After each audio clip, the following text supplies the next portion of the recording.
இங்க பாத்தியா வீரோ, ஊப்பிங்க கொடுத்த லேப்டாப்ல என் அண்ணனோட ஸ்டிக்கரை ஒட்டிட்டேன். அதானே, சொந்தமா எதுவும் பண்ண மாட்டீங்களே. ஆமா, சர்க்கார் படத்துல டிவியை உடைச்சானே உங்க தற்கூரி அண்ணன், அந்த மாதிரி இதையும் உடைச்சிட மாட்டிய? சேச்சா, லேப்டாப் முக்கியம் ப்ரோ. அதை விடுங்க. எங்க அண்ணனா பாத்தீங்களா, இதை எதிர்பார்த்திருக்க மாட்டாங்க இந்த ஊப்பிங்க. ஏண்டா தற்கூரி, லேப்டாப் குடுக்கறதோட அரசாங்கத்தோட வேலை முடிஞ்சதுடா. அதுல இதெல்லாம் ஒட்டுவீங்கன்னு அவங்களுக்கு தெரியாதா என்ன? இதுவும் ஊப்பி போல இருக்கே. எப்பா டேய், நீ விஜய் போட்டோ ஒட்டு, மோடியோட போட்டோவை ஒட்டு, ஏன் எடப்பாடி பழனிசாமியோட போட்டோவை கூட ஒட்டு. ஆனா இத வச்சு படிச்சு முன்னேறு.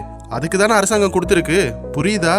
போயா பூமரு, அண்ணனோட ஜனநாயகன் படத்தை டெலிகிராம்ல டவுன்லோட் பண்ணி பாக்கணும்னு தான் இந்த லேப்டாப்பை வாங்கினேன். இது கூட தெரியல. சப்பா, இவனுங்க கிட்ட அரசியல் பேசுனா ஊப்பி, நல்லது சொன்னா பூமரு.